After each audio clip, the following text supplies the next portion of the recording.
قل هو اللہ احد اللہ الصمد لم یلد ولم یولد. اب لم یلد ولم یولد پر ہمارا ایمان. امام ابو حنیفہ جی نے بات لکھی ہے کہ اجتہاد میں تجزی ہوتی ہے. تجزی کا مطلب یہ کہ وہ ایک باب میں مجتہد ہو دوسرے باب میں مقلد. نہیں لکھا ہوا ہے کہ موبائل استعمال کرنا جائز ہے، نہ بخاری میں نہ کسی حدیث میں نہیں ہے. آپ کیسے بتائیں گے؟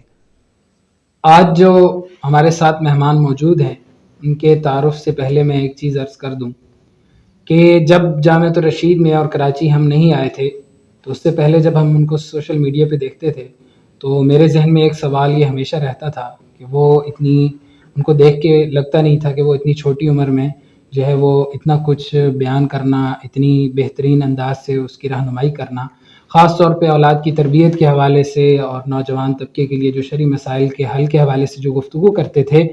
تو میں یہ سمجھتا تھا کہ یہ کیسے اتنی چھوٹی عمر میں اور اتنا سب کچھ پہ دسترس ہونا، تو یہ مجھے کافی عجیب لگتا تھا. لیکن جب میں یہاں آیا اور ان کے پاس ان سے ملاقات ہوئی تو پھر اندازہ ہوا.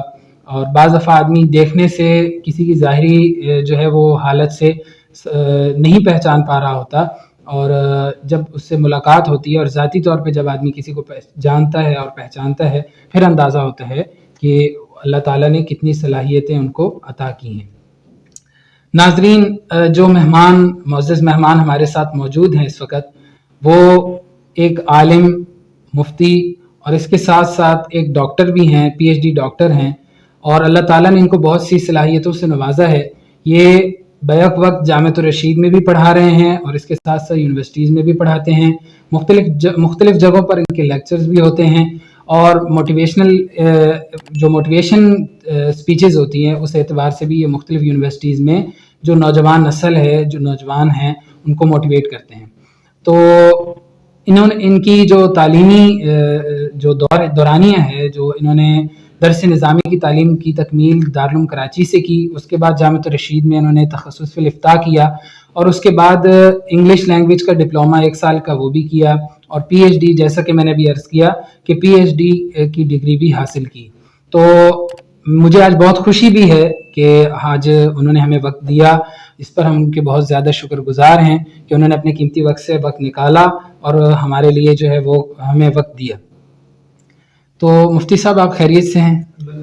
اللہ کا کرم ہے. آپ حضرت؟ اللہ خیریت سے. سر جی، جب ہم پنجاب میں جامعہ اسلامیہ امدادیہ فیصل آباد پڑھتے تھے تو آپ کے وہاں جب ہم کلپ دیکھتے تھے تو آپس میں تبصرہ کرتے تھے کہ لگتا نہیں ہے کہ اتنی بڑی عمر ہے اور اتنے بڑے بڑے مطلب مسائل بیان کرنا یوٹیوب پہ پتہ نہیں کیسے کر لیتے ہیں. تو اس طرح کی ہم اکثر اس وقت وہاں پہ تبصرہ کرتے تھے. لیکن بلکہ ایک میں ان کی بات کاٹ رہا ہوں، بلکہ میں یہ بھی کہتا تھا کہ ہو سکتا ہے کہ یہ یاد کرتے ہوں گے بیٹھ کے، اور پھر یاد کر کے یہ سوال جو ہے وہ پھر سوال کرتے ہوں، سوالات کے جواب دیتے ہوں گے. لیکن پھر یہ اندازہ ہوا کہ نہیں، سوالات جوابات کی جو نشست ہے وہ اس کے بغیر بھی ہو سکتی ہے. اصل میں یوٹیوب پر یا سوشل میڈیا پہ جب کام کرتے ہیں تو اس کی اپنی ایک نفسیات ہوتی ہیں، یعنی سننے والے پر اس کے اثرات کے لحاظ سے ایک نفسیات اس کی الگ ہیں سوشل میڈیا کی. بعض اوقات یہ ہوتا ہے کہ آپ کام کر رہے ہوتے ہیں، مطلب ایک کسی کو مسئلہ بتانا، تو جسٹ ایک آپ یہ سمجھیں کہ جس کو کہا جاتا ہے نقل فتویٰ ہے، یہ فتویٰ نقل کرنا ہوتا ہے کہ آپ یہ بتا دیں کہ بھئی فلاں مسئلے کو یہ لکھا ہے، اس پہ یہ فتویٰ ہے. تو نقل فتاویٰ کا یہ ایک کام ہے، جیسے وہ تحریری نقل فتویٰ ہوتا ہے تو اسی طرح آپ سمجھیں ایک زبانی نقل فتویٰ ہے.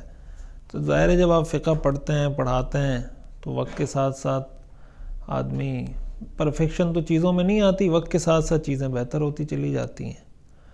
اور باقی یہ جو آپ کہہ رہے ہیں کہ ہم اس وقت چہرے سے کچھ جج کیا تھا یہاں پر، تو ہم ویسا ہی ہیں جیسے آپ نے جج کیا تھا. ہم کو یہ ایسی کوئی توپ چیز نہیں ہے جو آپ سمجھ رہے ہیں.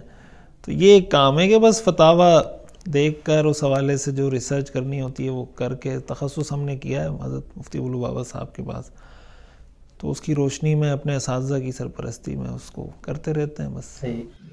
صحیح. پچھلے دنوں میں فیس بک پر کلپ ایک سنا تھا، ایک عالم کہہ رہے تھے کہ جو فقہ ہے یہ قانون ہے ایک، تو یہ پڑھا کر دل میں ایمان نہیں بڑھتا، بلکہ ہمیں قرآن اور حدیث پر فوکس کرنا چاہیے، تاکہ کیونکہ قرآن جو ہے ہدایت کے لیے ہے، اسی پر ہمیں فوکس کرنا چاہیے، یہ نہیں پڑھنا چاہیے. کیونکہ وہ پھر حوالے کے طور پہ یہ بیان کر رہے تھے کہ علامہ انور شاہ کشمیری رحمہ اللہ فرماتے ہیں کہ انہوں نے اپنی آخری عمر میں فرمایا کہ میں نے فقہ حنفی کی توجیحات جو ہے اس پر اپنی عمر ضائع کر دی. تو اس حوالے سے سر یہ آپ کا دیکھیں، جب کسی موضوع پہ کوئی بات کی جاتی ہے نا تو اس کی ساری جہات کو سامنے رکھ کے اس پہ بات کرنی چاہیے تاکہ اس سے غلط فہمی پیدا نہ ہو.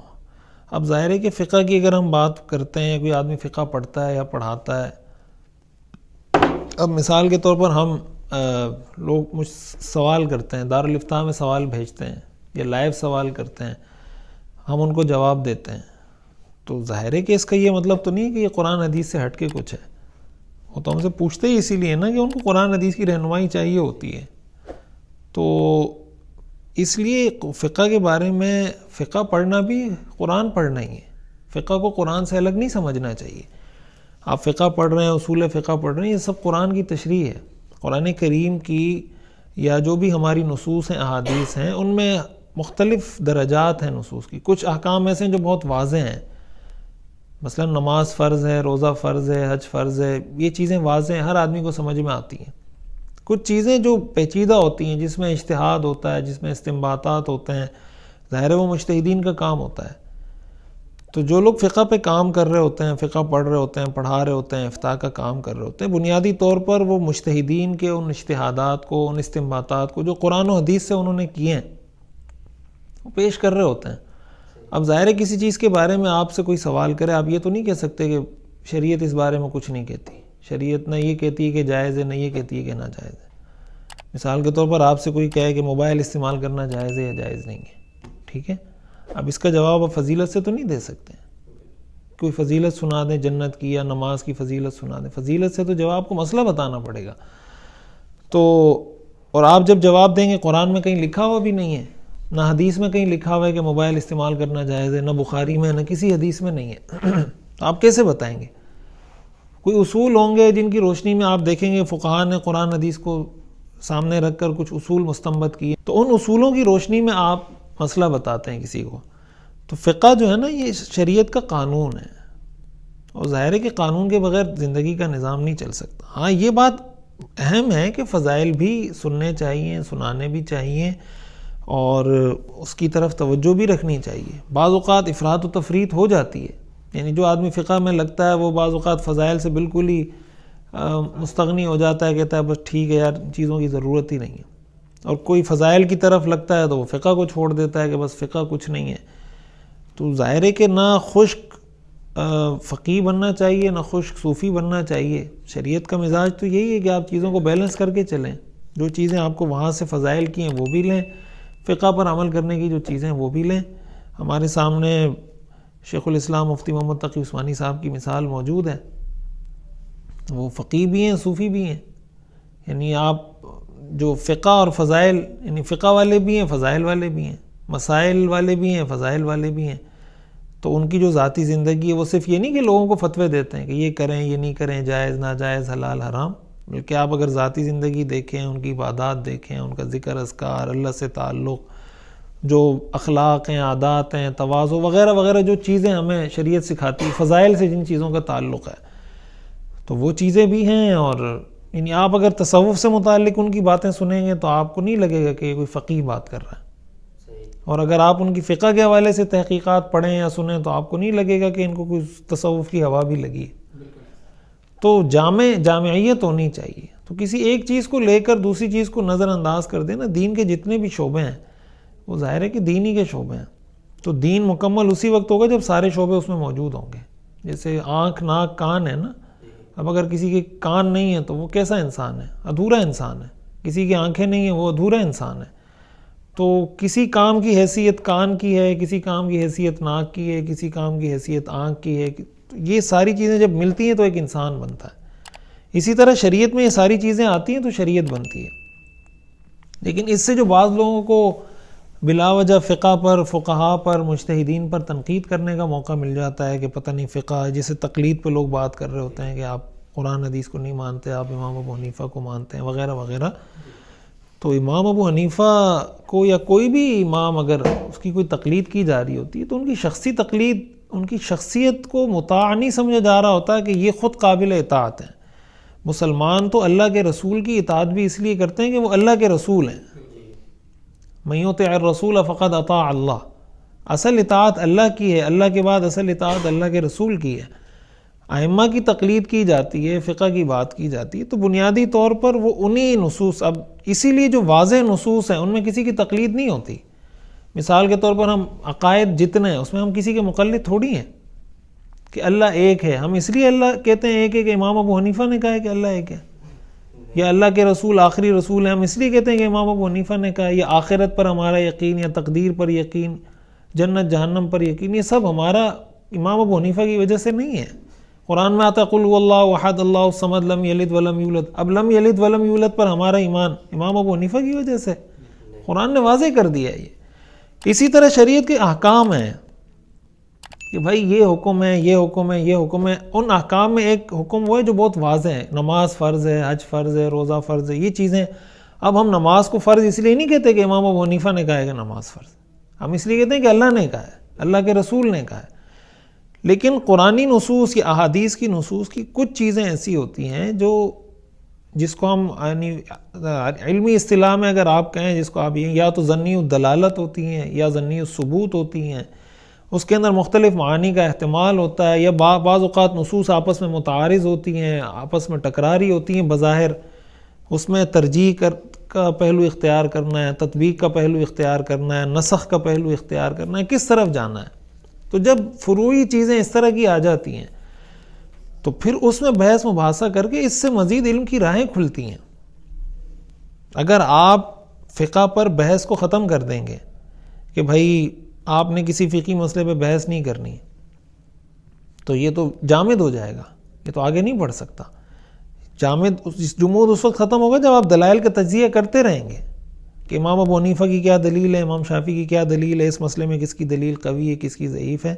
اچھا بعض لوگ پھر فقہ حنفی کو یا تقلید کے بارے میں یہ کہنا شروع کر دیتے ہیں کہ تقلید کا مطلب تو یہ کہ آپ تحقیق ہی نہیں کر سکتے. یہ بات بھی غلط ہے. تقلید کے بھی درجات ہیں مختلف. ایک عام آدمی کی تقلید ہوتی ہے، ایک مفتی کی تقلید ہوتی ہے، ایک اس سے بڑے درجے کے آدمی کی تقلید ہوتی ہے. امام ابو یوسف رحمۃ اللہ علیہ امام ابو حنیفہ کے مقلد ہیں، امام محمد امام ابو حنیفہ کے مقلد ہیں، لیکن انہوں نے کتنے مسائل میں اختلاف کیا ہے. تو فقہاء نے بات لکھی ہے کہ اجتہاد میں تجزی ہوتی ہے. تجزی کا مطلب یہ ہے کہ وہ ایک باب میں مجتہد ہو، دوسرے باب میں مقلد ہو. مثلا نکاح کے باب میں وہ مجتہد ہے، حدود کے باب میں مقلد ہے، معاملات کے باب میں مجتہد ہے، مناکحات کے باب میں مقلد ہے. کچھ بھی ہو سکتا ہے، تجزی ہو سکتی ہے اس میں. یہ اس کی واضح مثال ہے کہ امام ابو حنیفہ کے شاگردوں نے ان سے اختلاف کیا بہت سارے مسائل میں، اور ہم دیکھتے ہیں کہ فقہ حنفی میں بہت سی دفعہ فتویٰ امام ابو حنیفہ کے قول پر نہیں ہوتا، صاحبین کے قول پر ہوتا ہے، امام محمد کے قول پر ہوتا ہے. تو اس لیے فقہ کے بارے میں جو ہمارے ہاں ایک عجیب سا تصور لوگ سمجھتے ہیں کہ بس کوئی رات کو سویا اور صبح اٹھا اور فقہ مدون کر کے بیٹھ گیا، یہ کوئی اتنا بچوں کا کھیل نہیں ہے. جب آپ اس کو پڑھیں گے تو آپ کو پتہ چلے گا یہ کتنا گہرا علم ہے اور کتنا مطلب سوچ سمجھ کے اور کتنی لوگوں نے زندگیاں کھپائی ہیں اس کے لیے. صاحب ہدایہ کے بارے میں بھی آتا ہے کہ غالباً 13 سال جو ہے انہوں نے روزے کی حالت میں ہدایہ لکھی ہے. اس سے ہٹ کے جو اس کے لیے محنت چاہیے، دماغ چاہیے، وقت چاہیے، مطلب ٹوٹل جب تک آپ کسی چیز پہ فوکس ہو کے کام نہیں کریں آپ فقہی مسائل کیسے مستمت کریں گے. تو یہ مطلب ہمیں قدر کرنی چاہیے کہ انہوں نے اتنا کام کیا، اور جب ہم اس فقہ کی فیلڈ کو اختیار کریں گے، اس میں کام کریں گے، ظاہر ہے کہ فقہ کے فن کو اختیار کرنے کا مطلب یہ نہیں ہے کہ دنیا میں سارے لوگ فقہ کے ہی ماہر بن جائیں. ہمیں مفسر بھی چاہیے، محدث بھی چاہیے، ہر طرح کے لوگ چاہیے. تو اب اگر مفسر محدث کو برا بلا کہنا شروع کر دے، محدث مفسر کو برا بلا کہنا شروع کر دے، مفسر مفتی کو، مفتی مفسر کو، تو پھر ٹھیک کون ہے ان میں سے؟ مفسر ٹھیک ہے، محدث ٹھیک ہے، فقیہ ٹھیک ہے، کون ٹھیک ہے؟ سارے ٹھیک ہیں، سارے اپنا کام کر رہے ہیں. تو کسی ایک چیز کو اس طریقے سے آپس میں مقابلے میں لا کر دوسرے کی ویلیو ختم کر دینا یہ طریقہ ٹھیک نہیں ہے.